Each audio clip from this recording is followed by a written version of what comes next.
નમસ્કાર મિત્રો, સ્વાગત છે તમારું અમારી ચેનલ પર એક નવા વિડીયોમાં. મિત્રો, મહાશિવરાત્રિના દિવસે પરણેલી સ્ત્રીએ આ પ્રકારની ભૂલથી પણ ન કરવી જોઈએ, નહીં તો તમે જ તમારા પતિના મૃત્યુનું કારણ બની શકો. જો 15 ફેબ્રુઆરી રવિવારે શિવરાત્રિના દિવસે તમને તમારો પતિ આ 3 ઘરેણાં પહેરાવાનું કહે તો તમારે આ 3 ઘરેણાં નહીં પહેરવા જોઈએ. અને જો તમે આ 3 ઘરેણાં પહેરશો તો તમારા ઘરમાં ગરીબી આવવા લાગે. મિત્રો, આ વિડીયોની અંદર આપણે પરિણીત મહિલાઓએ 15 ફેબ્રુઆરી મહાશિવરાત્રિના દિવસે ભૂલથી પણ કઈ ભૂલો ન કરવી જોઈએ એ વિશે આપણે વિગતવાર માહિતી આપીશું અને વાત કરીશું. તેની સાથે જ તે લોકો પ્રત્યે રહે છે કે તો તેને કઈ વસ્તુનું ધ્યાન રાખવું અને આ પાવન પર્વ પર કઈ ભૂલ ન કરવી જોઈએ જેનાથી તેનો આખો પરિવાર બચી શકે. અને જો આ પ્રકારની ભૂલ કરે તો તે લોકોના ઘરમાં ગરીબી આવે છે, તેમજ તેના પરિવારમાં નકારાત્મક ઉર્જાનો વાસ થઈ જશે. આથી મિત્રો, જો પરિણીત મહિલાને અખંડ સૌભાગ્યવતી કહેવાય. આથી તેને 15 ફેબ્રુઆરી મહાશિવરાત્રિના દિવસે અમુક એવા નિયમો છે જેનું પાલન ફરજિયાત કરવું. તો મિત્રો, આપણે આજના વિડીયોમાં એ વસ્તુ વિશે જાણીશું. તો મિત્રો, તમે આ મહાશિવરાત્રિના દિવસે કઈ ભૂલો બિલકુલ જ ન કરવી એ વિડીયોને છેલ્લે સુધી જોઈ લેશો. તમને તમારા ઘરને બરબાદ થતાં રોકી લેશે.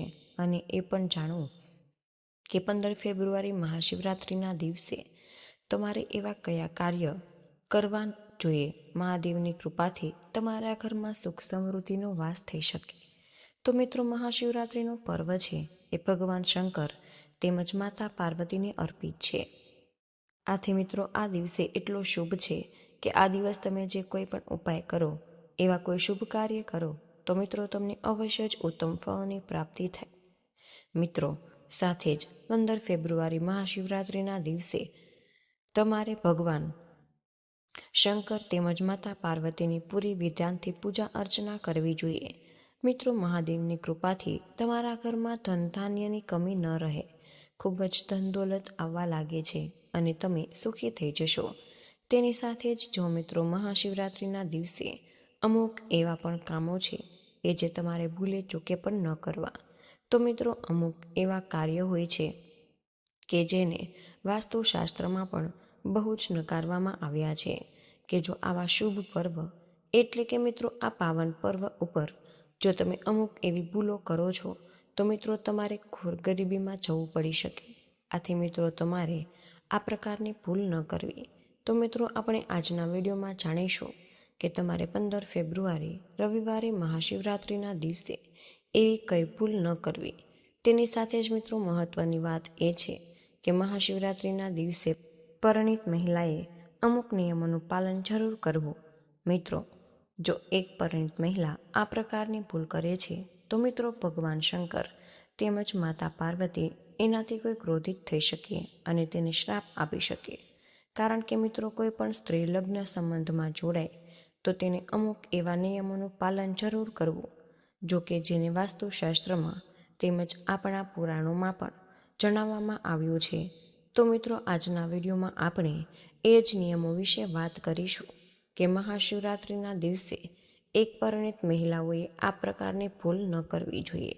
તેની સાથે જ મિત્રો, મહાશિવરાત્રિના દિવસે જો એક પરિણીત મહિલાનો પતિ તેને આ 3 પ્રકારના ઘરેણાં પહેરાવાનું કહે છે તો તેને ભૂલથી પણ ન પહેરવા. કારણ કે મિત્રો, આ વાસ્તુશાસ્ત્રમાં અશુભ મનાય છે. તેને આવા પાવન પર્વ પર આ વાસ્તુ ભૂલથી પણ ન પહેરવી તો મિત્રો તમારે ઘોર ગરીબીનો સામનો કરવો પડી શકે. તેમજ આ ભૂલ થવાથી તમારા પતિનું આયુષ્ય છે એ ટૂંકું થઈ જાય છે. એક પરિણીત મહિલાએ આ પ્રકારની ભૂલ બિલકુલ ન કરવી જોઈએ. તો મિત્રો, આજનો આ વિડીયો જે છે એ એક પતિ પત્નીએ અવશ્ય જ જોવો. તો મિત્રો, આજના આ આધુનિક યુગમાં પરિણીત મહિલાએ અમુક એવી વસ્તુ પહેરી લે છે કે તેને ખબર પણ નથી હોતી કે આ વસ્તુનું શું પરિણામ આવી શકે. મિત્રો, શાસ્ત્રોમાં પણ આ વસ્તુ નકારવામાં આવી છે અને આ ભૂલ કરવાથી તેના પતિનું મૃત્યુ થઈ શકે છે. તેમજ મિત્રો, ભગવાન શિવ કહે છે કે જે કોઈ ભક્ત પૂરા વિધાનથી મહાશિવરાત્રિના દિવસે તેમજ અન્ય કોઈ પણ દિવસે પૂજા અર્ચના કરે છે તો તેનો હું બધી જ મનોકામના પૂર્ણ કરું છું. પણ જો કોઈ મારા નિયમોનું પાલન નથી કરતું તો તેને પૂરતું પરિણામ ભોગવવું પડી શકે. તો મિત્રો, આપણે એ ભૂલો વિશે જાણતા પહેલાં આપણે મહાશિવરાત્રિના મહત્ત્વ તેમજ પૂજા અર્ચના વ્રત વિશે જાણી લઈએ અને પછી આપણે જાણીએ કે આ દિવસે મહિલાએ એક કઈ ભૂલ ન કરવી જોઈએ, જેથી કરીને તેને ગરીબીનો સામનો કરવો પડે અને તેના પતિને બચાવી શકે. તો મિત્રો, મહાશિવરાત્રિના દિવસે તમારે ભગવાન શિવ તેમજ માતા પાર્વતીની પૂરા વિધિ વિધાનથી પૂજા અર્ચના કરવી જોઈએ. જો તમે મહાશિવરાત્રિના દિવસે બ્રહ્મ મુહૂર્તમાં જાગી સ્વચ્છ વસ્ત્ર પહેરી પોતાના મંદિરની સામે બેસી ભગવાન શિવ તેમજ માતા પાર્વતીની પૂજા અર્ચના કરો છો તો તમને ઉત્તમ ફળની પ્રાપ્તિ થઈ શકે. તેની સાથે જ તમે કોઈ પણ મંદિરમાં જઈને 15 ફેબ્રુઆરી રવિવારે મહાશિવરાત્રિના દિવસે શિવલિંગનો જળથી અભિષેક કરો, પણ તમારી સમસ્ત મનોકામના પૂર્ણ થઈ શકે. તેની સાથે જ મિત્રો, તમે જ્યારે પણ શિવલિંગનો જળાભિષેક કરો છો ત્યારે તમારે મહત્વની વસ્તુ એ છે કે બીલીપત્રના પાન અવશ્ય જ અર્પણ કરવા, જેથી કરીને ભગવાન શંકર તમારાથી પ્રસન્ન થાય. જે કોઈ મનુષ્ય મહાશિવરાત્રિના દિવસે શિવલિંગ ઉપરથી બીલીપત્રના પાન અર્પણ કરે છે તો તેની ઉપર મહાદેવની કૃપા હંમેશા માટે બની રહે. તેની સાથે જ આ દિવસે ફૂલ પણ અર્પણ કરી શકો.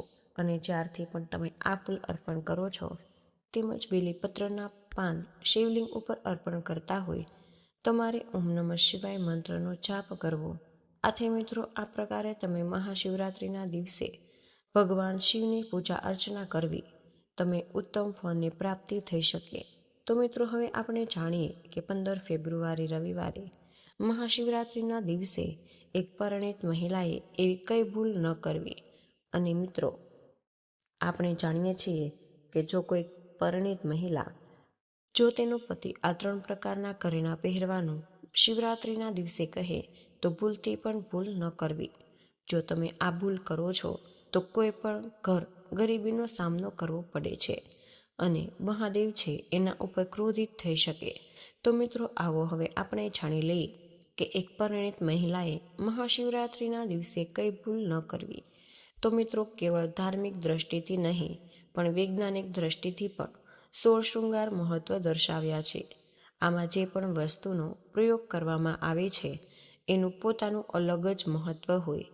મિત્રો, જો કોઈ પણ સ્ત્રી હિન્દુ ધર્મ માને અને એ પોતાના પતિનું લાંબુ આયુષ્ય અને સુખી જીવનની મનોકામનાની સાથે 16 શૃંગાર ધારણ કરે છે, પરંતુ એવી વસ્તુ હોય કે મહિલાએ મહાશિવરાત્રિનો દિવસ તેમજ અમુક એવા પર્વ ઉપર ભૂલથી પણ ન પહેરવી. એવા લોકો હોય છે કે જે આ વસ્તુના નિયમને અવગણતા હોય છે, પણ કારણ કે એ લોકોને વાસ્તુશાસ્ત્રનું જ્ઞાન નથી અને તે લોકોને બહુ મુશ્કેલીનો સામનો કરવો પડે. અમુક પરિણીત મહિલા એ મહાશિવરાત્રિનું વ્રત જ શા માટે રાખે છે? તો મિત્રો, મહિલાએ પોતાના પતિના દીર્ઘાયુ માટે વ્રત રાખે છે. અને જો કુંવારી મહિલા હોય એ પણ વ્રત રાખી શકે.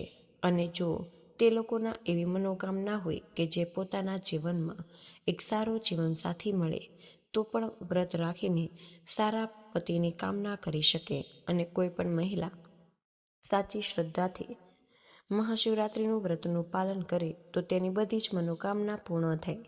તો મિત્રો, આપણે હવે જાણીએ કે મહિલાએ મહાશિવરાત્રિના દિવસે કઈ ભૂલ ન કરવી. તો મિત્રો, કોઈ પણ પરિણીત મહિલાએ તેમજ કુંવારી મહિલાઓએ મહાશિવરાત્રિના દિવસે તેમજ કોઈ પણ પર્વના એકદમ સફેદ વસ્ત્ર ન પહેરવા જોઈએ. કારણ કે મિત્રો, સફેદ વસ્ત્ર એ અશુભ મનાય છે અને કોઈનું પણ કર્જ હોય ત્યારે આ વસ્ત્રો પહેરવામાં આવે છે. તેમજ જો કોઈ મહિલા એકદમ સફેદ વસ્ત્ર પહેરે છે તો તેને વિધવાનું પ્રતીક માનવામાં આવે છે. આથી આ વસ્તુ શુભ પર્વ ઉપર ન કરવી જોઈએ. આથી મિત્રો, આજના આધુનિક યુગમાં મહિલા એવી હોય છે કે જે દેખાદેખીના ખેલમાં ઘણા બધા એવા વસ્ત્ર તેમજ ઘરેણાં પહેરી લે કે જેના લીધે તેને ઘણી બધી મુશ્કેલીનો સામનો કરવો પડે. 15 ફેબ્રુઆરી રવિવારે મહાશિવરાત્રિના દિવસે આ ભૂલથી પણ ન કરવી જોઈએ.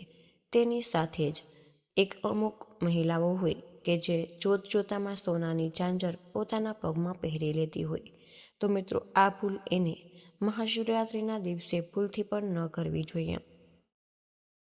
મહાશિવરાત્રિ જ નહીં પણ મિત્રો સોનાના ઘરેણાં એ પોતાના પગમાં પહેરવા એ અશુભ માનવામાં આવે છે. અને જો તમે આવા પાવન પર્વ ઉપર આ ભૂલ કરો છો તો સ્ત્રી ઘણી બધી મુશ્કેલીનો સામનો કરવો પડી શકે છે.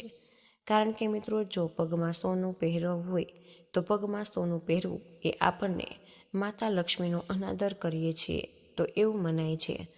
અને આ ભૂલ કરવાથી મિત્રો મહાદેવ છે એ પણ ક્રોધિત થઈ જાય. મહાશિવરાત્રિના દિવસે જો તમે વ્રત કરતાની સાથે જ શૃંગારમાં પોતાના પગમાં સોનાના ઘરેણાં પહેરો છો તો આ પાર્વતી જે છે એ ઉપર ક્રોધિત થઈ જાય છે. કોઈ પણ મહિલાએ પોતાના પગમાં સોનાની ઝાંઝર તેમજ કડા ન પહેરવા. તેમજ મિત્રો જો તમે પગમાં સોનાના ઘરેણાં પહેરો છો તો મિત્રો કુબેર મહારાજનું અપમાન થાય અને આ કારણે તમારા પરિવારમાં ઝઘડા કલેશ વધી જાય અને ઘણી બધી મુશ્કેલીનો સામનો કરવો પડી શકે. આટલા માટે 15 ફેબ્રુઆરી મહાશિવરાત્રિના દિવસે મહિલાઓએ પગમાં ઘરેણાં ક્યારે પણ ન પહેરવા જોઈએ.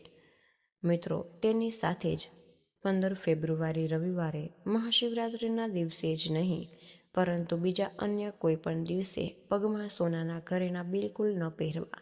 આ બહુ જ પાપ માનવામાં આવે છે.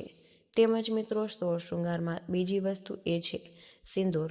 અને જો આવા મહાશિવરાત્રિના પાવન પર્વ ઉપર કોઈ પરિણીત મહિલાએ વ્રત રહેતાની સાથે જ જો માથામાં સિંદૂર નથી લગાવતી તો તેને ઘોર પાપ લાગી શકે. જો કે મહાશિવરાત્રિના દિવસે જ નહીં પરંતુ કોઈ પણ દિવસે સ્ત્રીનું માથું સિંદૂર વગર ન રહેવું જોઈએ. અને જો મહાશિવરાત્રિના દિવસે એક પરિણીત સ્ત્રી આ ભૂલ કરે છે તો તેને ઘણી બધી મુશ્કેલીનો સામનો કરવો પડે. આનાથી જ તેનું જીવન મુશ્કેલીમાં આવી શકે. તમારા દાંપત્ય જીવનમાં વાંધો આવી શકે.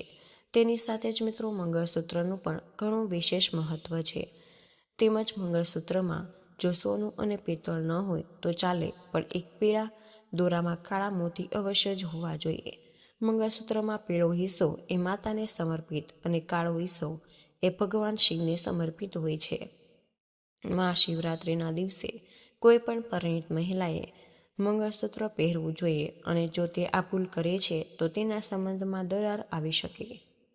આટલા માટે એક પરિણીત મહિલાએ શિવરાત્રિના દિવસે મંગળસૂત્ર પહેરેલું રાખવું જોઈએ. તેની સાથે જ આજે મહાશિવરાત્રિના દિવસે એક પરિણીત મહિલાએ સિંદૂર લગાવવાના નિયમનું પાલન અવશ્ય જ કરવું જોઈએ. તો નિયમનું પાલન આ શિવરાત્રિના દિવસે નથી કરતી તો તેને ઘણી બધી મુશ્કેલીનો સામનો કરવો પડે. તો મિત્રો સૌપ્રથમ ભૂલ એ છે કે સિંદૂર એ નીચે પડવું બહુ જ અપશુકન માનવામાં આવે છે. આથી સિંદૂરને સરખી એક જગ્યાએ જ મૂકવું જોઈએ. અને જો આ મહાશિવરાત્રિના દિવસે આ પ્રકારની ભૂલ થાય છે તો તેના જીવનમાં બહુ જ મુશ્કેલી આવી શકે. તેમજ મિત્રો સિંદૂર બહુ જ પવિત્ર વસ્તુ છે. આથી કોઈ પણ પરિણીત મહિલાએ પોતાના પૈસાથી જ આ સિંદૂર ખરીદવું જોઈએ અને ક્યારેય પણ બીજી પૈસાથી પોતાનું સિંદૂર ખરીદવું ન જોઈએ. અને જો મહાશિવરાત્રિના દિવસે જ આ પ્રકારની ભૂલ થાય છે તો તે વસ્તુ બહુ જ અશુભ મનાય છે અને પતિ પત્નીના જીવનમાં બહુ જ મુશ્કેલીનો સામનો કરવો પડી શકે. તેમજ મિત્રો મહાશિવરાત્રિના દિવસે એક પરિણીત મહિલાએ બ્રહ્મચર્યનું પાલન અવશ્ય જ કરવું જોઈએ. જો એક પત્ની મહાશિવરાત્રિના દિવસે વ્રત રહે એને બ્રહ્મચર્યનું પાલન નથી કરતી તો તેને ઘણી બધી મુશ્કેલીનો સામનો કરવો પડી શકે છે. મિત્રો મહાશિવરાત્રિનો દિવસ છે એ બહુ જ પવિત્ર હોય. આથી આ દિવસે એક પતિ પત્નીએ બ્રહ્મચર્યનું પાલન કરવું બહુ જ જરૂરી માનવામાં આવે છે. જો તમે આ ભૂલ કરો છો તો પતિ પત્નીના દાંપત્ય જીવનમાં ઘણી બધી મુશ્કેલીઓ આવી શકે અને આ ભૂલથી ઘરમાં ગરીબીનો વાસ થઈ શકે છે. તેમજ મિત્રો મહાશિવરાત્રિના દિવસે શિવલિંગની સંપૂર્ણ પરિક્રમાને ન કર. ધાર્મિક ગ્રંથો અનુસાર ભગવાન શિવની પૂજા કરતી વખતે ભૂલથી પણ શિવલિંગની સંપૂર્ણ પરિક્રમા ન કરવી જોઈએ. આ અર્ધ પરિક્રમાને ચંદ્ર પરિક્રમા કહેવાય છે. ધાર્મિક ગ્રંથોમાં સંપૂર્ણ પરિક્રમા પ્રતિબંધિત માનવામાં આવી છે. તેમજ મિત્રો શંખ ને અભિષેક ન કરવો. ધાર્મિક ગ્રંથો અનુસાર ભગવાન શિવની પૂજા દરમિયાન અભિષેકમાં શંખનો ઉપયોગ ન કરવો જોઈએ. પૌરાણિક કથાઓ અનુસાર ભગવાન શિવને શંખચોડ નામના રાક્ષસનો વધ કર્યો હતો. આ જ કારણે ભોલેનાથની પૂજામાં શંખનો ઉપયોગ પ્રતિબંધિત મનાયો છે અને પૂજા સિવાય શંખ પણ ભગવાન શિવની સામે રાખવામાં નથી આવતો. તેમજ શિવની પૂજામાં બેલપત્ર કેવું હોવું જોઈએ? ધાર્મિક ગ્રંથો અનુસાર મહાશિવરાત્રિના દિવસે ભગવાન શિવને બેલપત્ર ચડાવવું જોઈએ. બેલપત્ર ક્યાંયથી તૂટેલું ન હોવું, ખંડિત ન હોવું જોઈએ. મિત્રો, બેલપત્ર હંમેશા સુવાળી સપાટી ઉપર રાખીને ચડાવવું જોઈએ. તમે ભગવાન શિવને ચડાવેલા બેલીપત્ર ધોઈને લઈ શકો અને તેનો ફરીથી ઉપયોગ પણ કરી શકો. બેલપત્ર ચડાવતી વખતે ઓમ નમઃ શિવાય મંત્રનો જાપ કરવો ખૂબ જ શુભ મનાય છે. તેમજ મિત્રો, શિવજીને આ વસ્તુઓ ન ચડાવી. ભોલેનાથની પૂજા કરતી વખતે ભૂલથી પણ હળદર, કુમકુમ, રોલી ન ચડાવી. આ બધાને સ્ત્રી તત્વનું ગણવામાં આવે છે અને શિવલિંગને પુરુષ તત્વ મનાય છે. આ જ કારણ છે કે ભોલેનાથની પૂજામાં હળદર, કુમકુમ અને રોલી ચડાવવામાં નથી આવતી અને હળદરને બદલે તમે ભોલેનાથને પીળા ચંદનનું અર્પણ કરી શકો છો. તેમજ મિત્રો, ભગવાન શિવની પૂજા કરતી વખતે ભૂલથી પણ તુલસીનું પાન ન ચડાવવું જોઈએ. તુલસી પાન ફક્ત ભગવાન શિવ માટે નહીં, પરંતુ સમગ્ર શિવ પરિવાર માટે પ્રતિબંધિત છે. તેમજ તુર્કીના ફૂલો અને કોનરના ફૂલો પણ મહાદેવને ચડાવવા ન જોઈએ. આમ કરવાથી ભગવાન ભોલેનાથ ગુસ્સે થઈ જાય. તેમજ મહાશિવરાત્રિ પર આ વસ્તુ અર્પણ કરવાથી ભગવાન ભોળાનાથ પ્રસન્ન થાય છે. જો તમે મહાશિવરાત્રિ પર ભોલેનાથને બીલીપત્ર, ભાંગ, ધતુરા અને સમીના પાન અર્પણ કરો છો તો મહાદેવ પ્રસન્ન થાય અને તમને આશીર્વાદ આપે. તો મિત્રો, આજનો વિડીયો અમે અહીં જ પૂર્ણ કરીએ છીએ. આજની આ માહિતી પસંદ આવી હોય તો વિડીયોને લાઈક અને તમારા મિત્રો સાથે શેર કરજો. ચેનલ પર તમે પહેલી વાર આવ્યા હોય તો ચેનલને સબસ્ક્રાઈબ કરવાનું બિલકુલ ભૂલશો નહીં. કમેન્ટ બોક્સમાં જય ભોલેનાથ જરૂરથી લખી દેજો. જય મા પાર્વતી, જય ભોલેનાથ. ધન્યવાદ. વિડીયોને અંત સુધી જોવા બદલ આપનો આભાર.